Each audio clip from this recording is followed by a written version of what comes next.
All right, family. Good afternoon. Happy Friday to everyone. So, this is probably going to be longer than usual broadcast here. So, I know people are going to be jumping in and out as some people are at work. But I really wanted to have this broadcast and I could not wait to put this information out. Okay.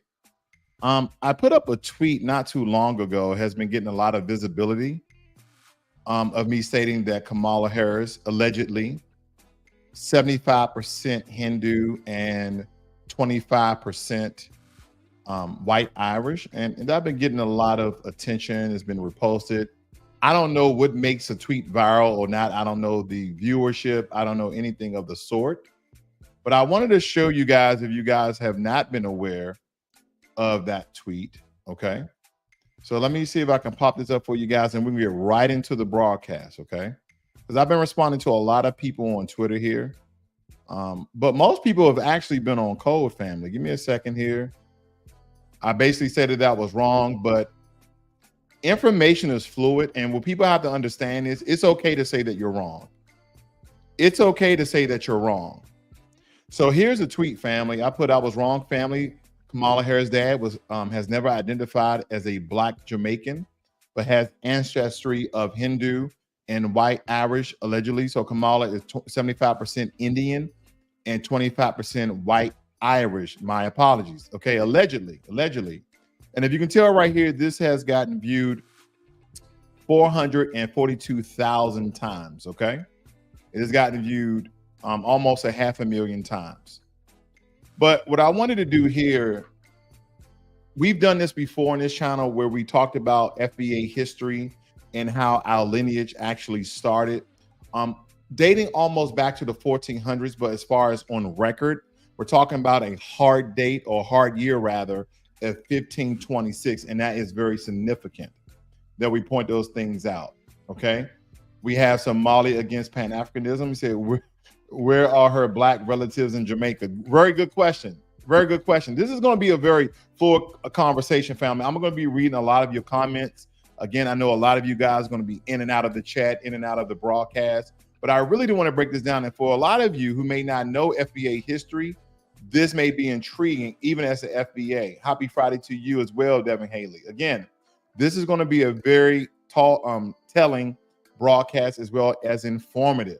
So with that being said, let's jump right into it. American history of slavery began long before Jamestown. And I'm going to be reading, unfortunately, quite a bit, but bear with me here. I have to build.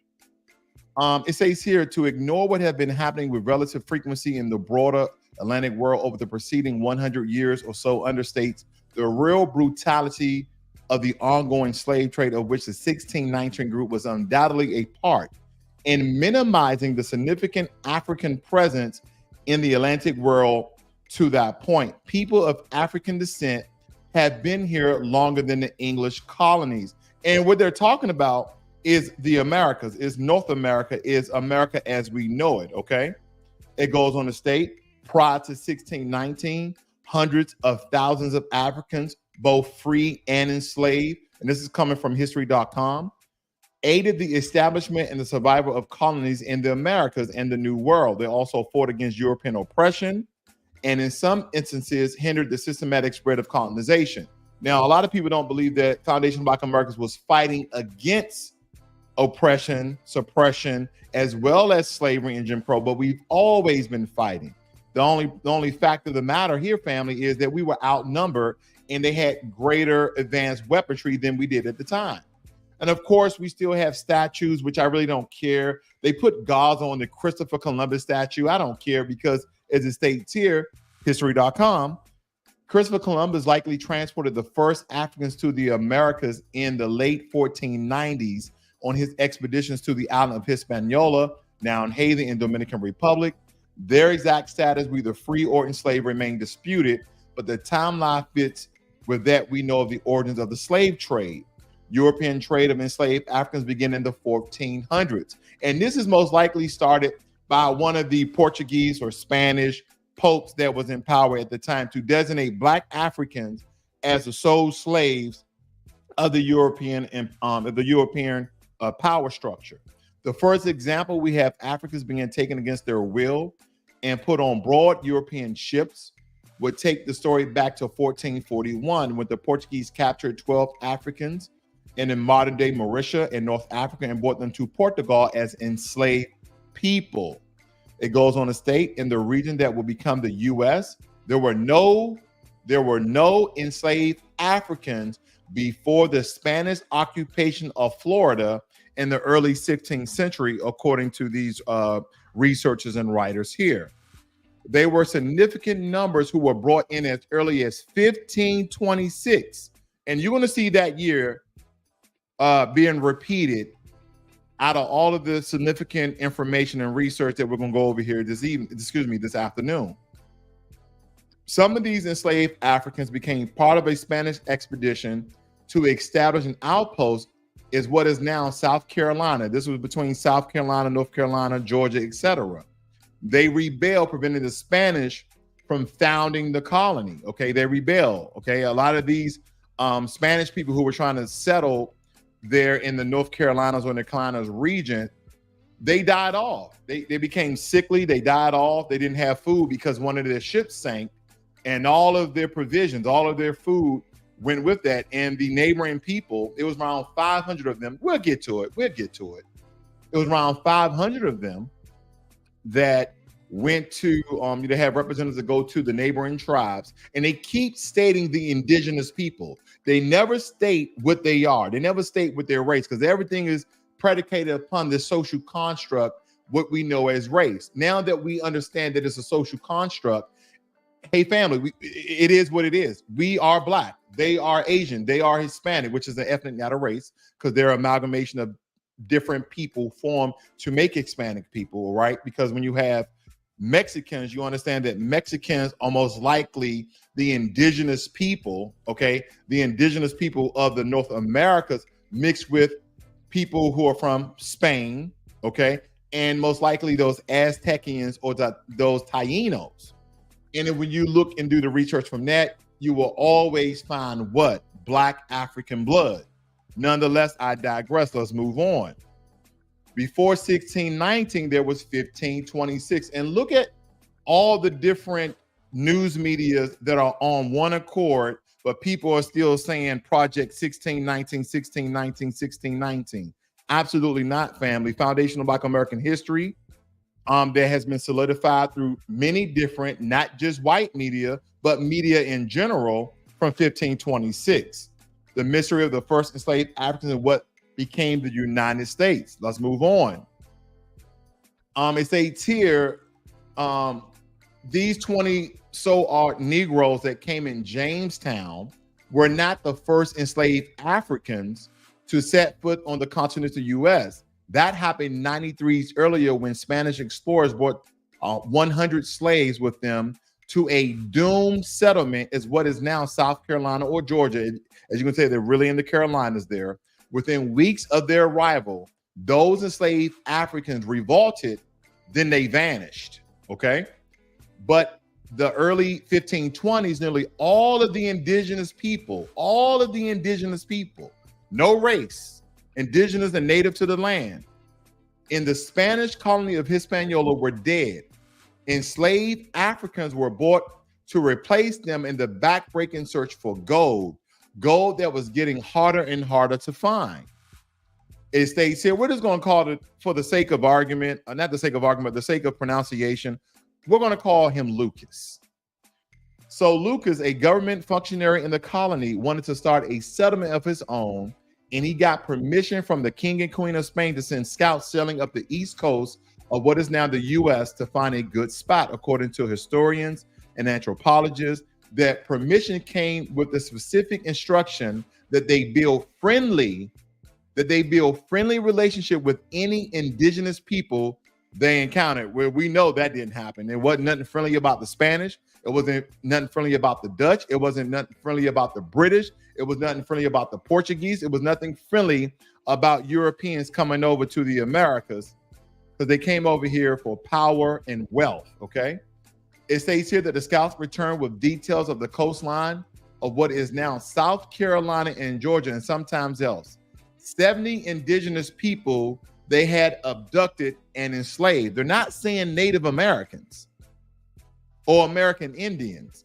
Maybe it's just the Washington Post not trying to depict one thing or differentiate from one thing or another. Okay.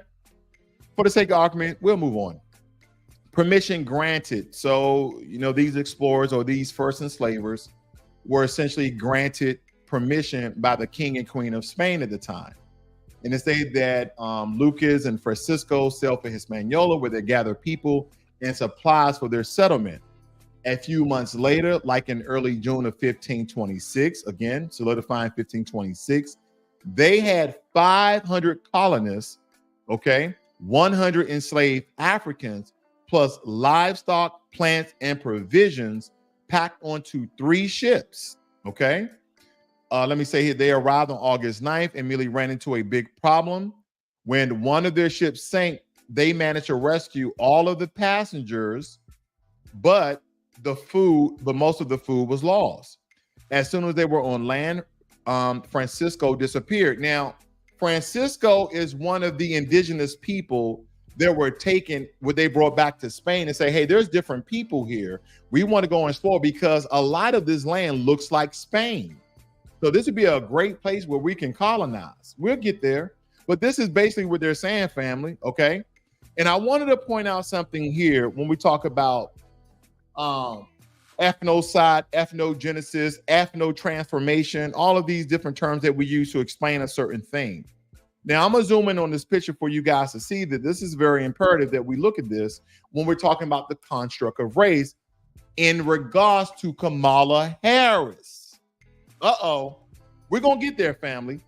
The Brass Ankles are a tri-racial isolated group believed to be descended from runaway enslaved Africans, white indentured servants, and Native Americans. Let's look at these people very quick. Let me see if I can blow this up just enough.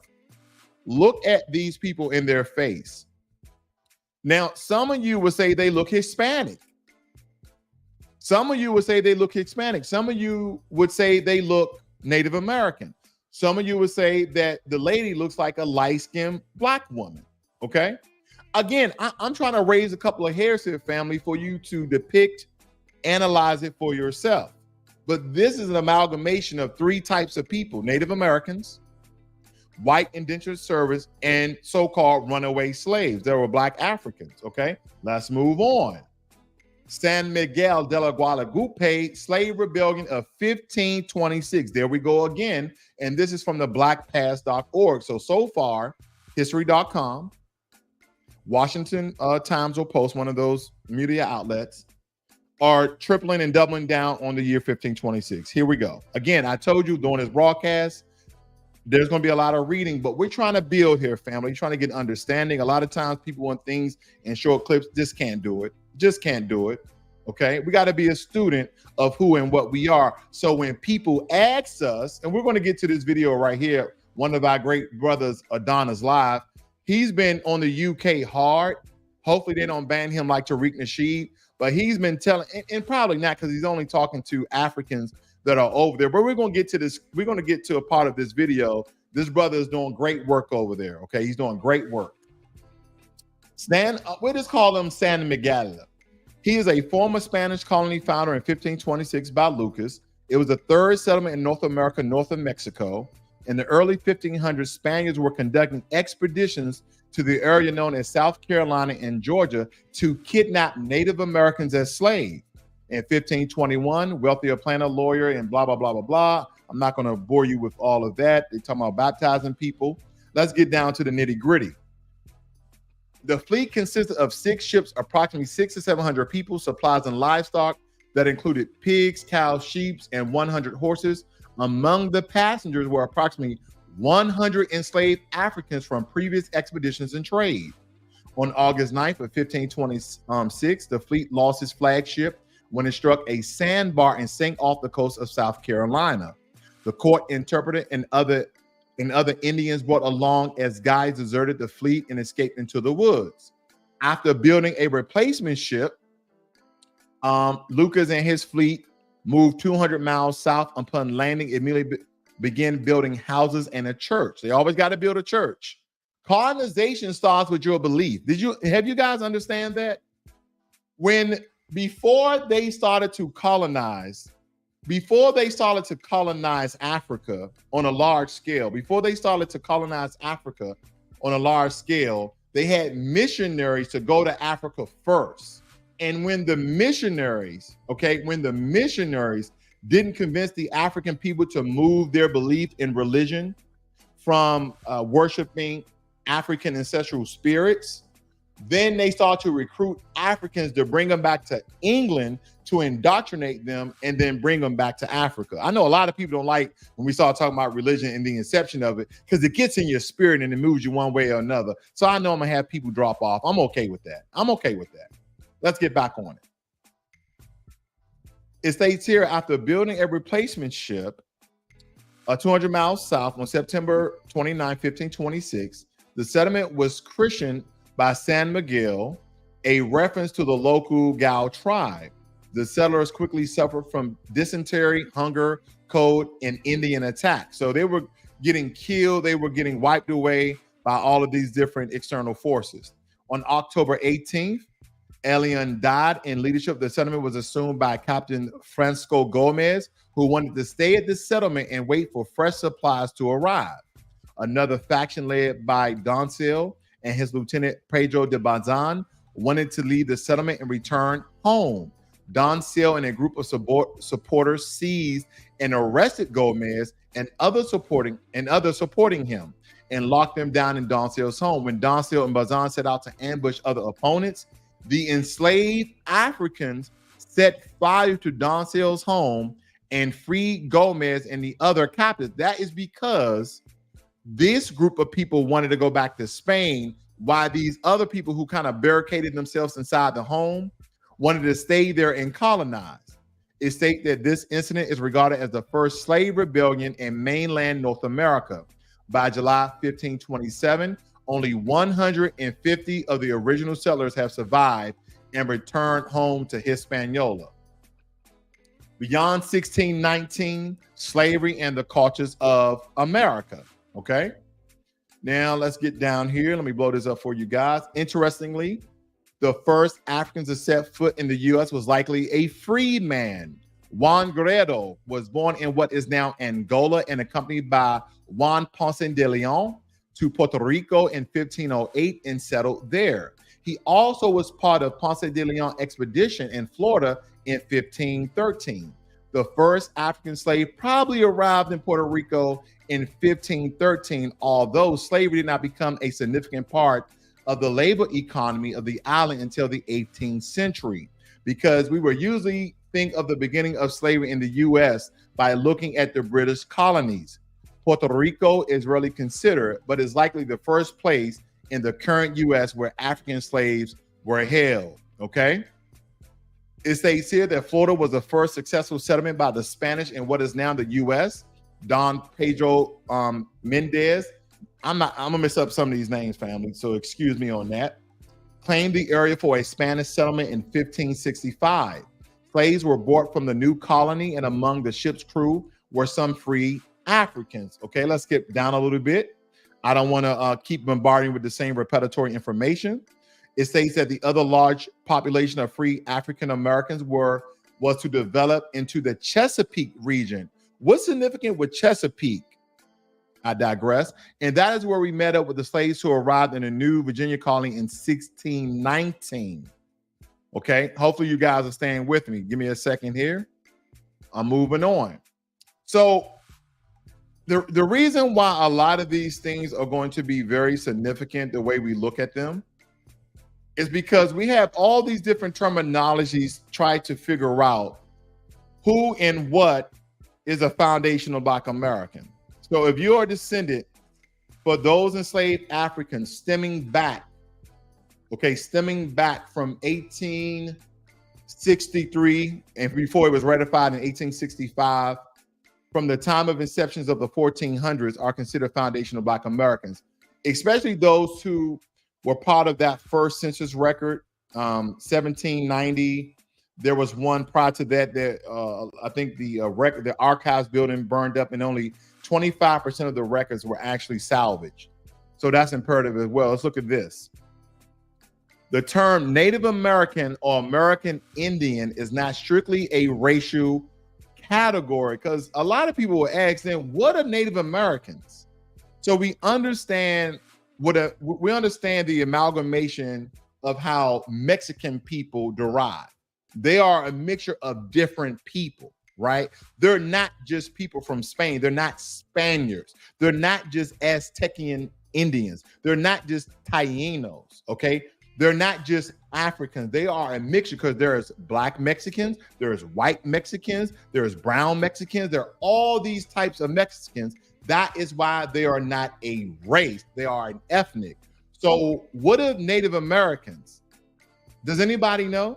Does anybody know what race is a Native American? If you're just tuning in, we already laid the foundation that we understand that race is a social construct. So we don't have to keep bringing that up, do we not? But some people will. We just have to let the cat out the bag on that. But it states here, Native Americans are most closely related to East Asian people, and about 37% of their ancestry comes from ancient North Eurasia. Genetic analysis of ancient teeth and bones suggests that Native Americans are largely descended from a vantage group called the ancient Paleo-Siberians. Siberians. Okay. So what race is Siberians? What race, you with me, family? What race is Siberians? Okay. Again, you can see the source right down here, family. I'm not just getting it from Wikipedia. Yes, some ancient Siberians have ancestry that can be traced back to early migration out of Africa. Genetic analysis of the Yana DNA of Siberian boys found they are part of an unknown population called the ancient North Siberians, whose ancestry migrated out of Africa and eventually spread into Europe. The ancient North Siberians also interbred with people more closely related to East Asians, resulting in a mix of ancestries in the Yana boys. Everybody's black. I'm just a little blacker than most. But nonetheless, we're getting to it. They're like, man, that don't really mean nothing. There's white people in Africa, but family, we're talking about hundreds of years ago. Let's do one further. Let's do this. According to the American Red Cross, 47% of Black Americans in the U.S. have O positive blood, making it the most common blood type for this group. Other common blood types, as you see depicted there. So when we look at all the different blood types, family, now I'm O positive as well. But what are the Siberian people? Oh, and this is coming from the ncbi.gov. There is relatively high prevalence of blood group O in Siberian inhabitants. Also, this blood group is very common in some areas of Switzerland. So we see the migration out of Africa into Siberia, into East Asia, into Europe. So what race was the Native Americans? Basically, what I'm getting at here, when you reference the blood, when you reference the migration and historical facts, the reason why they never state the race other than East Asian is because no one is fact-checking the fact checkers and doing their historical research to basically state that there were black people in North America. There were black people in North America prior to even 1526. That's just the dates we have to base it upon because we have solidifying information, okay? So we can back this by blood. We can back this by history. We can back this by tracing the migration out of Africa, because essentially at the core and the root of it all, everybody's African, right? And we're getting the bill to the Kamala edition. Don't you worry, fam. We're going to get there. But there's a piece of this. This is fair use, fair use. Shout out goes to our brother Adonis Live. He's been doing great work over there in the UK to basically let all of these people around the world keep telling Black Americans, foundational Black Americans, U.S. freedmen, that we don't have a culture. We don't know our history. We don't know our lineage. We're probably one of the only Black African people. Okay, when I say Black African, I don't mean that. I mean, hundreds of years ago, our ancestors we know came from Africa. But as Black Americans, we have one of the most recorded histories when it comes to the different Black groups or Black people around the world. I want you guys to listen in on this. Fair use, fair use. You know what I mean? Wow, you disrespect the Nigerians, calling them arrogant. That's crazy. Nigerians, but yeah, they be like that sometimes. I'm having a dialogue with you. I'm having a dialogue with you. They're all my brothers. Like, it's not a division thing, bro. He's not trying to listen at all. He's just going on rampages. You sitting down talking about all of this particular stuff. You can't prove not one thing you said this whole time. Everything you've been saying is how you feel. I told you I could prove it. We could get extra.com and we'll probably find out that let me tell you something. You can't even prove to me that your bloodline has been in Congo for the time that you said your bloodline has been in Congo. How can I not? Because we've never left Congo till my generation did. How do you can't there now? You can't. My family's still there now. Congo did not have the census until 1980. You have only one documentation, and this is history. You can actually Google this stuff. Listen, because you obviously you're tripping. You don't know what you're talking about. Congo did not have the census until the 1980s. And when the 1980s, that's the only census that they had where they documented every single person that was in Congo. So when it goes down to your lineage, no, you can only prove that you've been in Congo since the 1980s. I can prove since the 1700s. So when we talk about knowing where we're from, no, you don't know where you're from. You can't prove anything. You're just hypothesizing in the top of your head. My dad was born in 1956, yeah? So the 1980s is already out the window. You're already talking shit, yeah? My grandma died 2 years ago. She was 100 and something when she died. You know what I'm saying to you? Yeah, she's from the village. You see, when you go back to that village, yeah, you think that just because there's paperwork now and all that stuff, that's how people kept that sounds good. That sounds good. No, but it's the truth though. That sounds good. It sounds good. You don't got no proof. Show me proof. I'll go to Congo with you right now and show you proof. You don't got proof. You got a smartphone in your pocket. You don't got no proof on your phone. But you know it's not documented. Just because it's not documented, so now this is what. Hold on. Is the music too loud for you guys? Let me turn the music down. It's kind of loud on my side.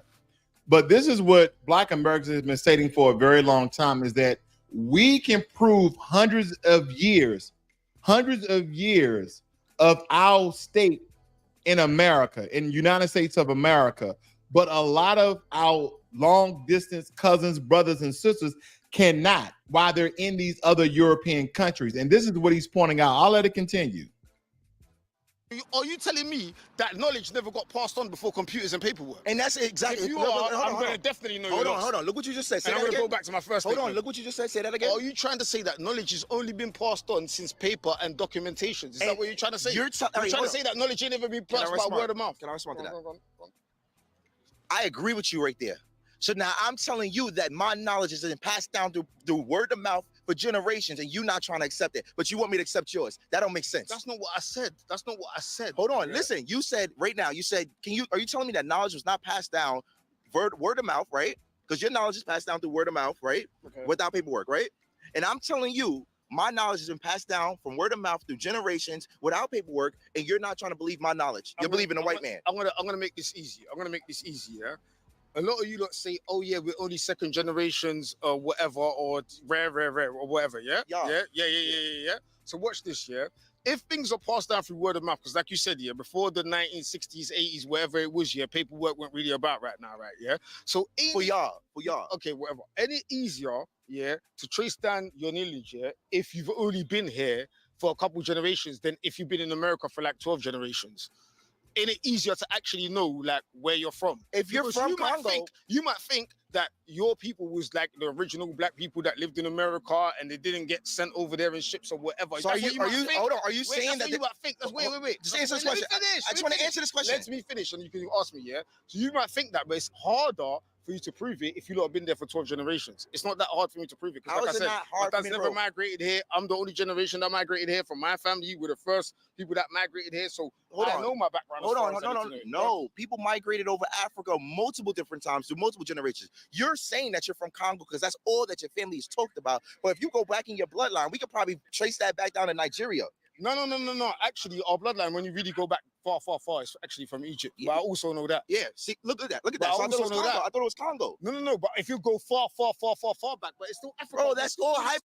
Hey, this guy's talking in circles. He don't know if he's Congolese from Congo or Egypt. And this is the point that Adonis is making. This is the point that foundational Black Americans are making, that a lot of our long distant cousins, brothers, and sisters from the continent of African dark melanated hue colored people do not know their history. They don't know essentially what they derive from. They don't go as back as far as foundational Black Americans history go, because unfortunately we was considered property where they had track records. They had meticulous records of names, dates, and location of where property was being moved as people, okay? People as property, where people were being moved and relocated and sold and traded, etc.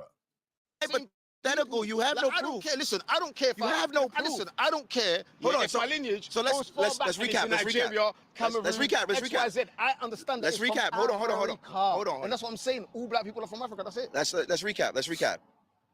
How can you sit down and say that the people, Black Americans, right? You said you don't want to say lost. You want to say they're at a disadvantage because we don't know our heritage, right?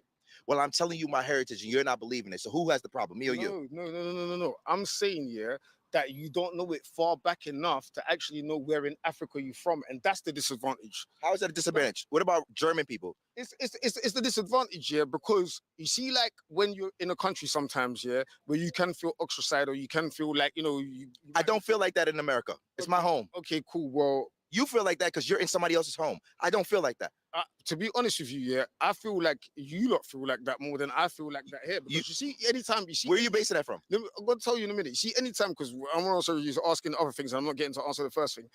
If I do feel like that, yeah, I could just go back to Congo whenever I'm ready. Do you know what I'm saying to you? So why are you not in Congo? Congo? Sad for you. I was just there. I had to come back here to handle business. You're making me repeat myself. Yeah, but why are you not handling business in Congo? I just did when I was there. You're making me repeat myself. The point I'm making is I feel sad for you lot because you ain't got nowhere to go back to. That's what I was saying. We have the country that you're cosplaying. What are you talking about? You're literally cosplaying. You're a true patriot at this moment. You look like a true American at this moment. Let's be honest. With the representation, Congo. Yeah. Come on. Hold on. You got the name of a Congo basketball player on the back of your shirt, correct? Right? Mm-hmm. Do you know who made it popular to wear NBA jerseys outside as fashion? But this is the thing, though. I'm asking you a question. Do you know? Yes or no? This is the problem with you. Deviating. No, I'm going to answer it. You're always worried about the wrong. And I think what's important here too, family, that we have to take into account is that when people state they're from these different African countries, that they only call themselves what the colonizers called them, right? They only call themselves what the colonizer called them, because prior to 1960, majority of these African country was called something else by the African people that were living there at the time. Because we have to understand how a lot of these African country has been divided by these colonial lines, by these different colonial powers, whether it be Portugal, right? You have Angola and Mozambique that speak Portuguese, so that was most likely colonized by Portugal. There's a African countries. One of the, I think there's only one that actually one of the national languages is Spanish. A lot of people don't know that there is an African country that one of the natural or the official languages is Spanish. Is on the southwest coast of Africa. I always mess up the name, Eritrea, Guinea, or something like that. And then a lot of them speak English. Then you got Senegal, Ivory Coast. You have a lot of them that speak French. You have Kenya. A lot of these other ones speak English. Then we get down to South Africa. They speak Afrikaners. They speak Dutch. They speak all these other different languages that came from the colonial powers that separated Africa. Okay, that mixed and transformed all these people. Because don't forget, family, during the slave trade, there was a lot of sex going on as well. So a lot of these so-called people are mixed with other African people as well. But back to my point. A lot of these countries, okay, Liberia being one of the first, okay, gained their independence in 1847. So shout out goes out to Liberia. But we talking about when everybody's trying to go to Ghana, Ghana was not Ghana, okay? Ghana was not Ghana, and they wasn't independent of British rule from 1957. What was Ghana prior to colonial powers dividing the lines between Ghana and Mali and Nigeria, etc.? Because Nigeria gained their independence from the British 1960, Mali 1960, Sierra Leone 1961, Benin 1960, Madagascar 1960 from France. So when you go and you do your research, what you'll soon find out that a lot of these African countries not only have been named after or named by a white European male or female, that a lot of these people do not know the original name of the country or the region or the area, because they made ensure that they burned the books, they destroyed history artifacts, so they couldn't trace themselves back. But when it came to a portion, because not all foundational Black Americans derived from enslaved Africans, there were people already here. Very important, very imperative, okay? Because we talk about the lineage, we talked about the historical records, we talk about the tracing of what truly Siberians are made up of, not just Indo-Asians, not just Russians, but also Africans as well, Black Africans as well. So there were Black people in North America, in Americas prior to 1526, but the hard date that we go with that has been solidified through different media sources as well as foundational Black Americans of 1526. So we pay homage to that, right? But when we look at this family, a lot of these countries, a lot of these people, unfortunately, do not know their own history and heritage, okay? Let me move on. Let me move on, because a lot of these things need to come to light.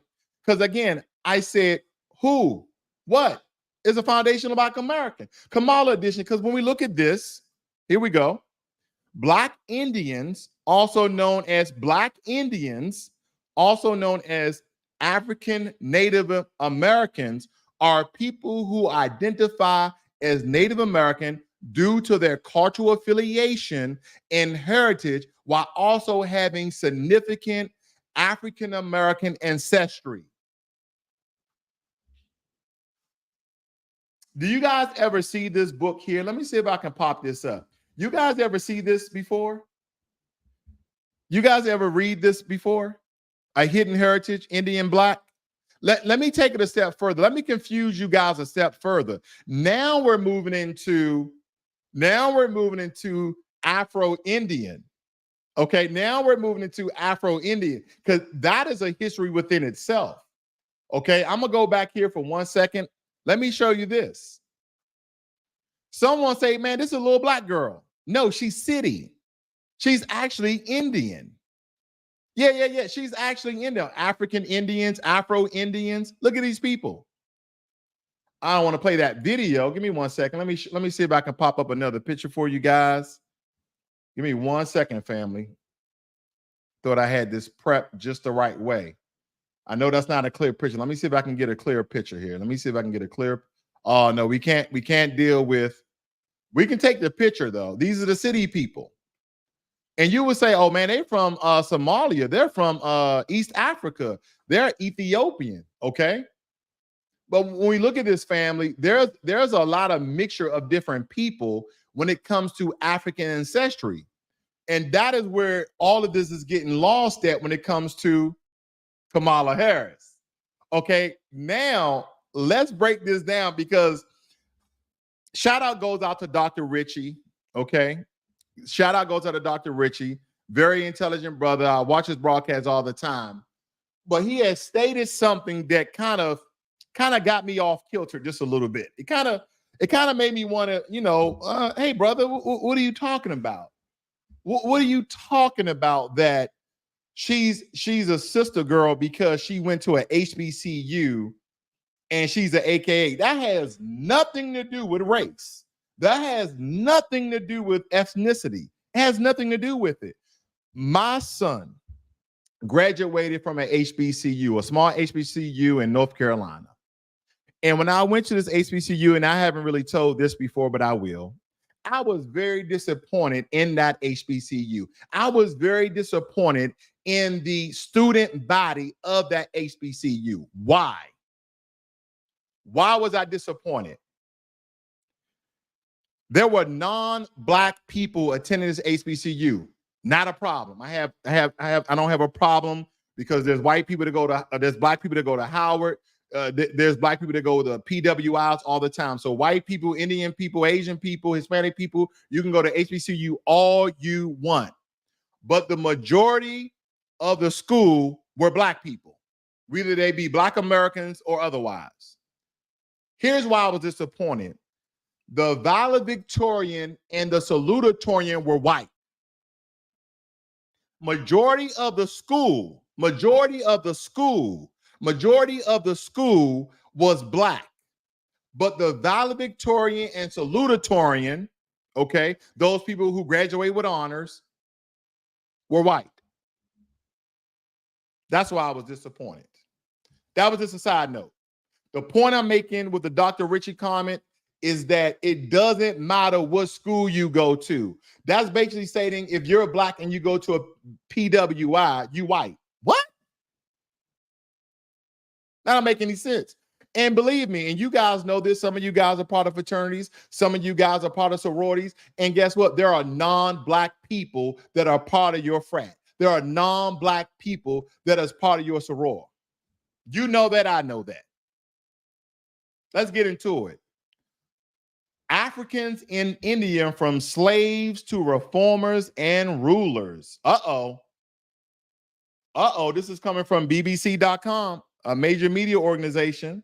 It states here, many Africans traveled to India as slaves and traders, but eventually settled down here to play an important role in India history of kingdoms, conquest, and wars.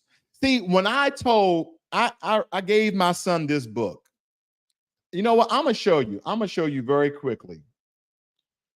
And you guys might want to get this for your kids. My son, not only did he read this book, but I made him do a book report because I wanted him to understand the importance of who and what he is and what he comes from. Okay, bear with me here, family. I didn't have this already spun up. Bear with me here. And I'm not ignoring you guys in the chat. I told you this is a very interactive broadcast today. I see Jay the Informant. Shout out goes to my warrior brother, DSB. Abdullah Anderson. That's great logic and confirmation. Thank you, brother. I appreciate that. Jay the Informant said, I don't care for Dr. Richie's nonsense, extreme race baiting. I can understand that to a certain degree. I can understand that. But the brother is very intelligent. I respect his intellect and scholarship. So there's the respect to go there. Let me see if I can find. I'm on my Amazon orders. Okay, I can't let you see all of that. But I do want to point out this book because I do not recall the name. I believe is that Africans Invented Everything. And when you read this book, 90% of the inventions came from foundational Black Americans. Bear with me here, family. I'm scrolling. Maybe I need to stop buying from Amazon. There are a lot of things on here. Let me just search for it. Family. Give me 1 second. Where we at? 1 second here. Bear with me.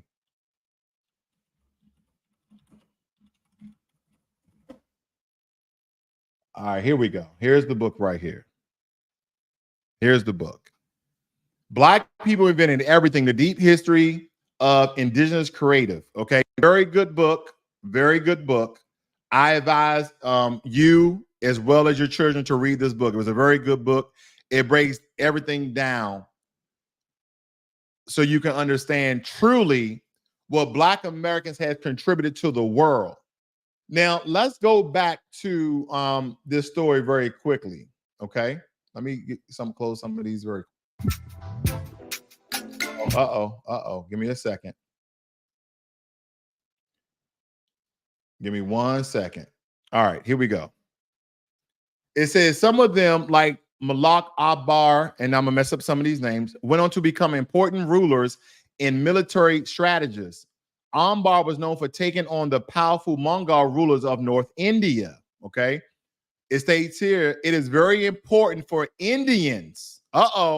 It's very important for Indians to know that Africans were an integral part of several Indian governments. That's what sultanates mean, governments, okay, empires. And some of them even started their own dynasties.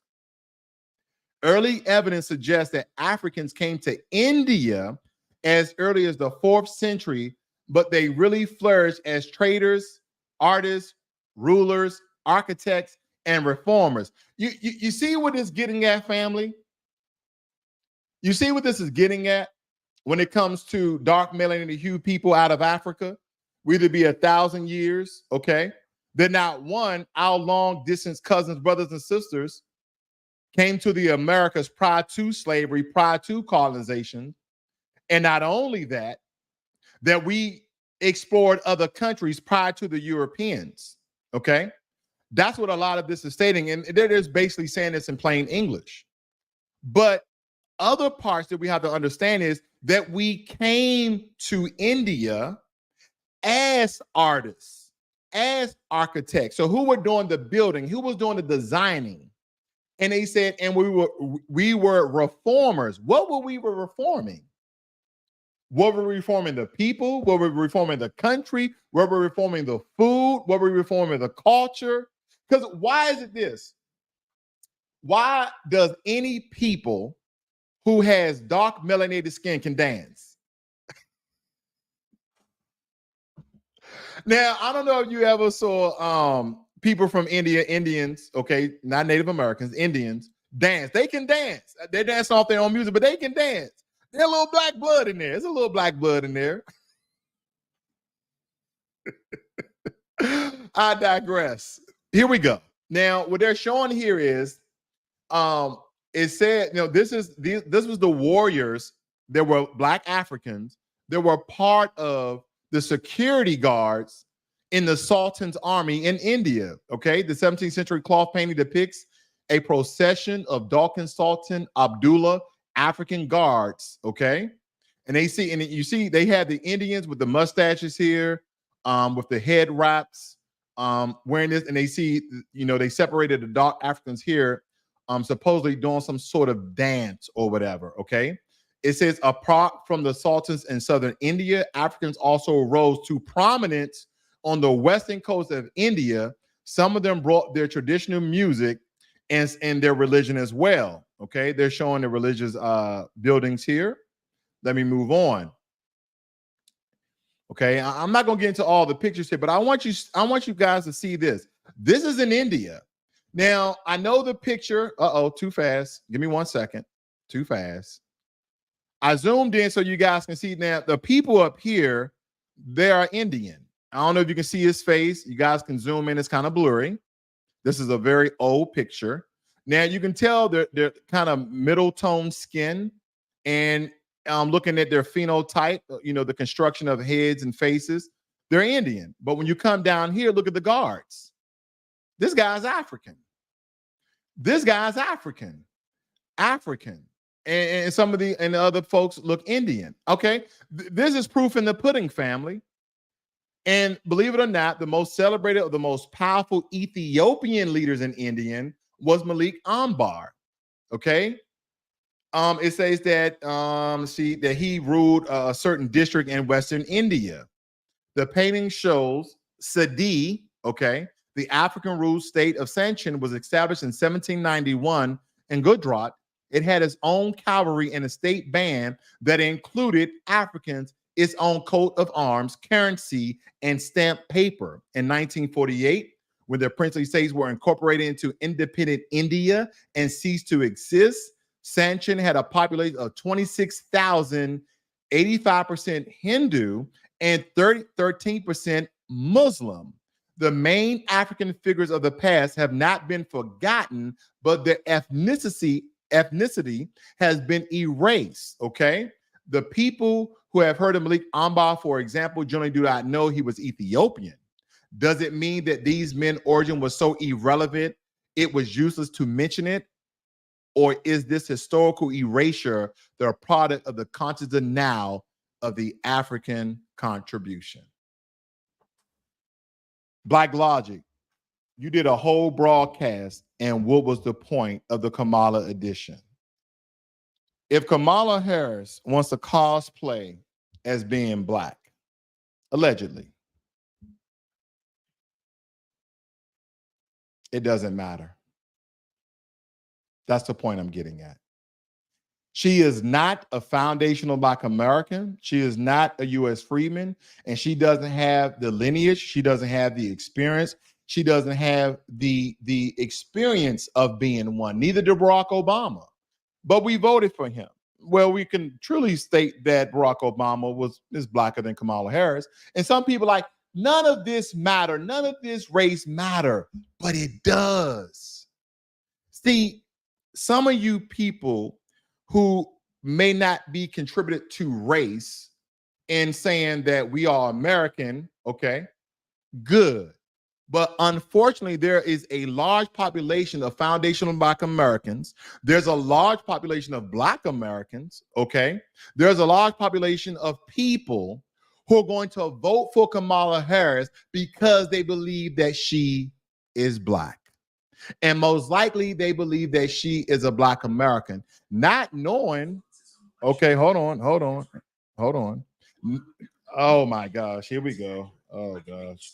Not knowing that she went to elementary school, supposedly. Now, I know Judge Earl Brown countered this by stating that she didn't even go to school in Berkeley, but I looked on the Berkeley website of a news stories they had, and they stated that she did go there. Okay, all right. I got to take what's out there, right? But she grew up in Canada. She grew up in Canada. Her mother is from India, okay? Her father is from Jamaica. And if you guys ever been to Jamaica, I've been to Jamaica anywhere between 4 to 6 times. And let me tell you, if you are Jamaican, that does not mean you are Black.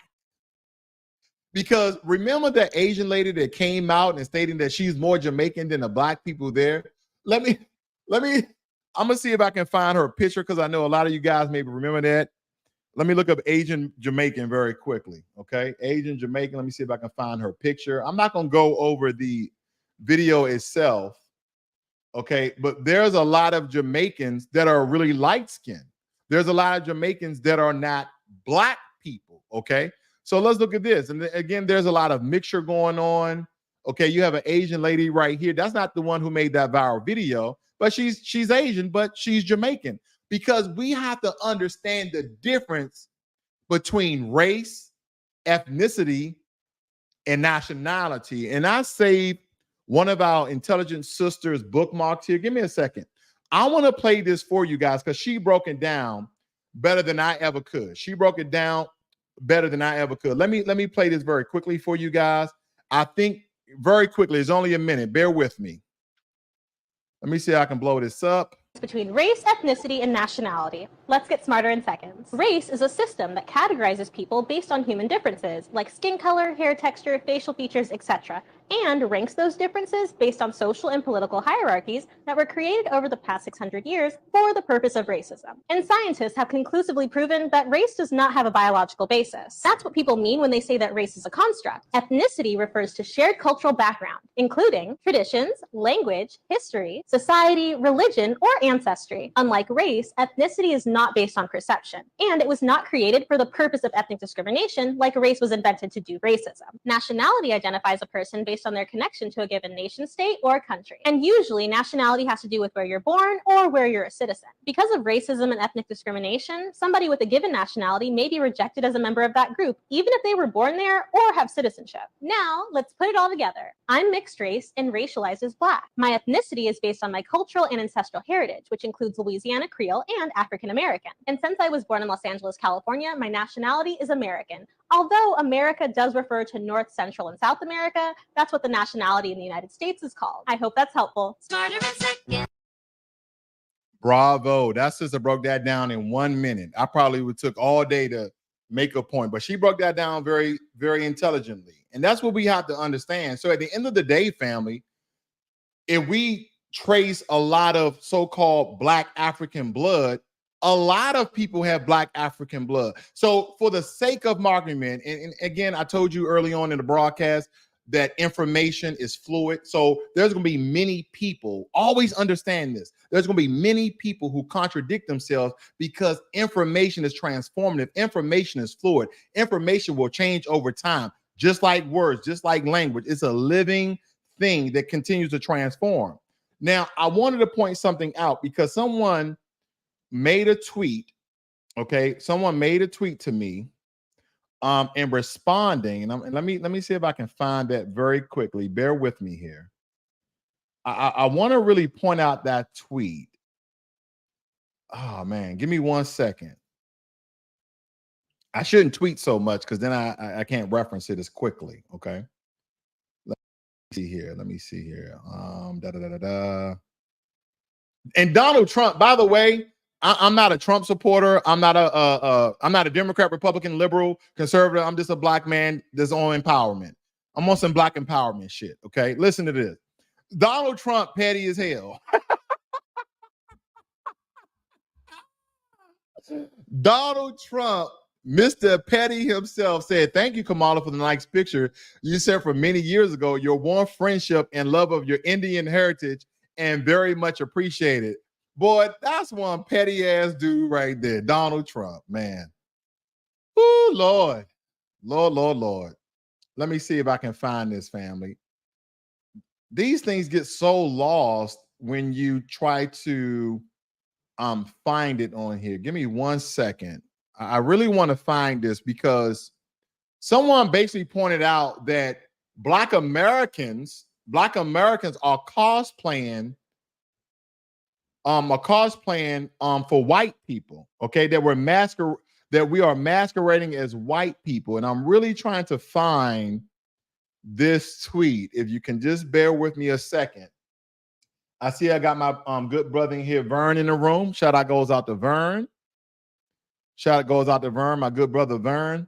But basically, they were stating that we're waving the American flag, that we're cosplaying as Black American, as if, okay, let me point this out to you guys. And I know a lot of you Foundational Black Americans know this.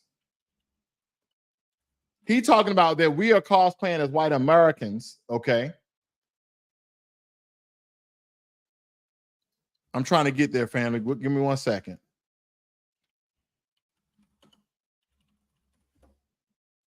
Okay, a lot of people do not understand this right here. A Black American is the one who created the American flag. Grace Wisher, a young African-American indentured servant, okay, is believed to have helped in the creation of the Star-Spangled Banner when Wisher entered her 6-year contract back in 1810 to learn the art and mastery of housework, playing sewing, okay? There's another story, I believe, that we looked up. Where was it? I think this was it as well. The National Park Service did another bid. Grace Wisher was a free African-American woman who was indentured as a child. And as an African-American living in the 19th century, Grace's story remains mostly unknown, but her role making the flag was just as critical as those who are better represented by historical record, okay? And to the point, to the famous Star-Spangled Banner seamstress. So when people try to demonize Black American as if we are not American, as if that we are African, and this is why you should not adopt the term African American. Throw that bullshit away. We are American. Our historical right to this land dates back really to the 1400s, but we're steadfast on 1526. And if no one's going to do a comprehensive analytical breakdown of this, then there you have it. I just did. And if you haven't seen the majority of this broadcast, I encourage you, please rewind the tape and watch this, because it's time out for other groups. And I'm not talking about other Black groups. I'm not talking about Caribbeans. I'm not talking about dark melanin hue people from Africa. I'm not talking about them. I'm talking about white people, Asian people, Hispanic people, talking about that Black Americans don't know their history. Black Americans don't know their culture. Black Americans don't know where they come from. We do. We do. We know that we come from America, the United States of America. We know that when you talk about, well, aren't you from Africa? Aren't you from Africa? Didn't your people, then the European people, did the Caucasus Mountain people, did the Caucasian people say that everybody derived, that Lucy, the monkey, the ape, whatever it was, or the bones, the fragments came from the continent of Africa? So isn't everybody African? But when we're talking about nationality, when we're talking about the establishment of a country, because when we go back to San Miguel and Francisco Luquez Vasquez, of those Spanish conquistadors that came over here by the approval of the king and queen of Spain, that they brought 100 enslaved Africans over here with them for what we know as today as from the country of Angola, that they cleared the bushes for the European Spaniards to build houses and townships to colonize America. Again, from the very inception, whether it be the original Africans that came over here and transformed into foundational Black Americans, or those who established it in 1526 to 1619 to Jim Crow to redlining till today, foundational Black Americans have built the country that we're all enjoying. And we have people from other country, no matter the country they're from, stating that the white man built it. Stating that the white man built it. And as we read, those Africans that were traders and some enslaved that went over to India, they went as slaves and traders, meaning that they were free. And they went over there with skills of artistry, architect, okay? And what was they trading, family? Let's go back to that. What were they trading? Because we already did the bloodline of the Siberian people, that the Siberian people were essentially Black mixed people with Asians, because again, they mixed in with those other peoples. Let's go back. What were these people trading? The trade relationship between Africa and India has a long history dating back centuries. In the past, Africans traded items such as cotton, glass beads, ivory, gold, and human beings.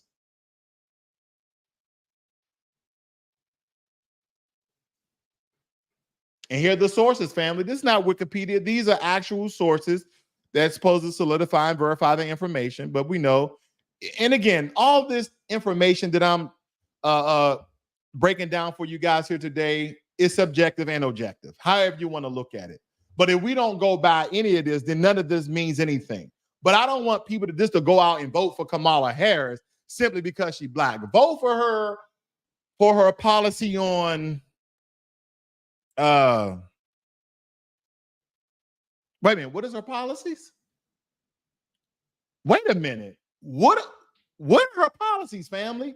We have all these Black people online shaming other Black people because, one, they're going to vote for Donald Trump. I'm not part of that crowd. And two, those of us who are going to sit on the couch. You should go out and vote for that sister. Van Jones got on national TV and said, well, this is going to backfire for the Republicans. I'm paraphrasing. The brothers are going to come out and protect Kamala Harris. What brothers is he talking about? His brothers? His like blood brothers? What are you talking about? His frat brothers? I mean, is he part of a motorcycle club? I mean, what are you talking about? What brothers is he talking about?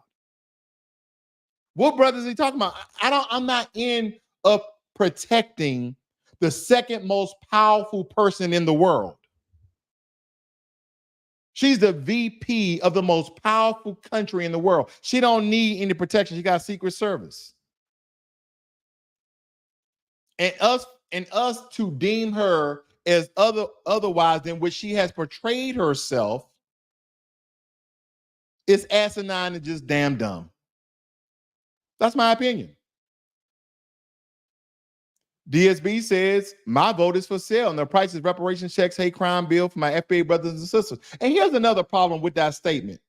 And I don't mean with you, DSB. I just mean with people who try to hunker down and demonize that statement that when we state that our vote is for sale, hell yeah, our vote is for sale. Hell yeah, because anytime we bring up reparations, you have coons, bootlicks, and racists and bigots come out the woundwork. Nigga, get off your ass and get a job. That's what they tell us. We got Black American coons. We got foundational Black American coons. We got Caribbean coons. We got Asian coons. We got Hispanic coons. We got everybody over here eating off the foundation of what Black Americans have built and civilized. Because here's the thing. How can you be a nation that is as prosperous as America without civil rights.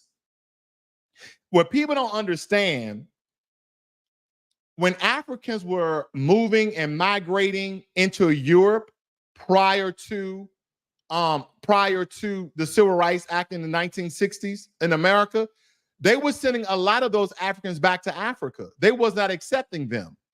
But when they saw what the Black Americans have done, the British was like, I guess, I mean, we don't want to do some of these hard jobs. I mean, they can be the working class, right? I mean, America, they let the Negroes free and they got this blue collar jobs. Because here's the thing, a lot of people don't understand who was doing all the building prior to the Hispanics. Who were doing all the building in America? When you go to Texas, Florida, and all these other states, not, and I'm saying Hispanics because it's just not Hispanics. It's people from Venezuela, okay? It's people from Honduras. It's all those Central American countries who are getting these jobs, okay? Who are getting these gigs before this mass flux of illegal immigration. Who were getting the jobs? Who had the jobs? Who were cleaning the houses? Who were the nannies? Who were the caretakers? It was foundational Black Americans. And see, what a lot of Black Americans are not understanding is that there has been a mission. There has been a plot. And I'm not trying to fearmonger anyone. I just hate people who fearmonger people. I'm just trying to give you the facts as I know them. If you see a mass influx of mass immigrants, listen, if you see a mass influx of immigrants, then all of a sudden, Black Americans' unemployment rate shoots up and a lot of Black Americans are losing their jobs. And then the narrative is that Black Americans are lazy and that the immigrants that come over work harder. And then those immigrants get the same job that you had. And at the same time, you have stories passed upon how your great grandfather and your great grandmother built this house, raised these children, did this work, cleaned this, cooked that. And all of a sudden we became lazy. All of a sudden we became lazy once we became unemployed, and they replaced the Black man with Social Security. They replaced the Black man with welfare. They replaced the Black man with every social program. And who did all of this? Where did all this legislation come from? Did it come from the Republican Klansmen, or did it come from the Dixiecrats? Blue no matter who, stand up. Blue no matter who, stand up. Raise your hand if you blue no matter who. Tell me who created all of these policies. Tell me who created the 1994 crime bill. Tell me who signed the 1994 crime bill into law. Remember, Democrats and Black people were saying that Bill Clinton was the first Black president because he played the saxophone, because he supposedly smoked some weed, but he didn't inhale. And he got a blowjob in the Oval Office. They're like, oh, he black. He black. He played he jazz and he smoked a little weed and he got a, yeah, man, he black. He a full white man. And what we have to understand is that people, and when I'm saying the dominant society, I'm saying those people who are positioned in power, they would do anything to gain your vote. They would do anything. They would pretend as though they're Black. We've had people like, what's the lady's name? Rachel Dolezal, pretended as a Black woman, married a Black man and everything. Even the Black guy thought she was Black. She fooled her own husband. He came out and said, I didn't know she wasn't Black. She went to a HBCU.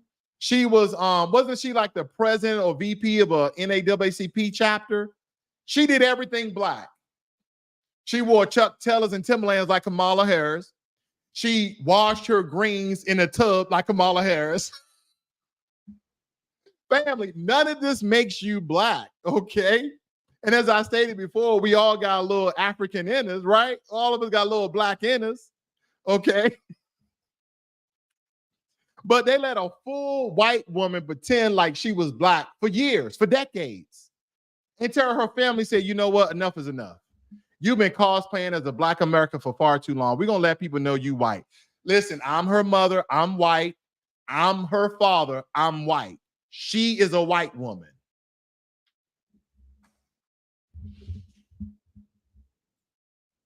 Where you at, family? Where them blue no matter who's at? Okay. Where some of those Republican Klansmen at? Because here's the thing, family. Vote for who you want to vote for. I'm not telling you guys not to vote. Vote in your best interests. But I'm stating for those who believe that Kamala Harris is a sister girl because she went to a HBCU and she joined the AKAs, sit the hell down and do your research. Or you can just look at this broadcast. Let me see what you guys are saying. DSB states that fact and truth, you're speaking, my warrior brother. I appreciate that. Armageddon says black logic in the FBA. Appreciate that as well. Exactly. Who washes greens in the bathtub? Now, family, I want you guys to think about this as well. I want you to picture your grandmother telling you to wash your greens in the bathtub. You think that will ever happen? Because black people are some of the cleanest people. Black people are some of the most hygienic people that I know when we have the resources. I'm not talking about our unfortunate brothers and sisters that are homeless, okay, and that are not on drugs. But for the most part, black Americans, we're some of the most cleanest, hygienic people on earth. We will go outside for 2 hours and sweat our butt off. What you gonna go and do when you go in the house? You're gonna take a shower. Last night, my wife went out to the store, and when she came back in, I was jumping out the shower. I already took a shower that morning coming from the gym. She said, babe, you took a shower? I said, yeah, babe. My feet were sweaty. My feet sweaty because she got us spraying this magnesium on there to raise our magnesium level. And I had to take a shower. Man, you walk around all day, your feet sweaty, you feel nasty. You leaving footprint because we wear socks or either slippers, but I'm sliding around in my slippers inside the house. I'm like, my feet sweaty. I'm leaving footprints on the floor. You need to take a shower. That's who we are, family. So stop having these people to tell you who and what you are, where you should do your research if you don't know, if you didn't have a grandmother or grandfather or a mother or father who were astute in the historical knowledge and present day, because some of us didn't have that. I grew up without a father. I grew up without a mother. I grew up in a group home. So I had to do the research. That's why I know what I know today, because I was like, who the hell am I? Who am I? What am I? And if you have those questions of who and what you are because you didn't have those significant people in your life, then goddamn it, you need to do some research. You need to do some research, family. Because when we talking about Kamala Harris, I mean, when I take a look at this, there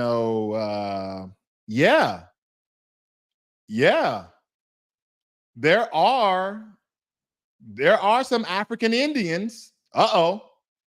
The cities are African Indians. That's what I'm referring to, family. The city people, they are African Indians. So if we're talking about African blood, I'm pretty sure she got some. But when we're talking about foundational Black Americans / U.S. freedmen, those who descended from slavery in the United States of America, absolutely not. That's like me. That's like me joining the neo-Nazis. I'll wait. Just because you are affiliated with a club, organization, and or group, don't make you what the majority of those people are. That's the point I'm making. That's the point I'm making. Thank you guys for joining me here today. And shout out goes to those who are on code and family. When you guys go out there, was it November 5th or November sometime frame to vote? Think of me. I'll be watching a movie or something. Be one.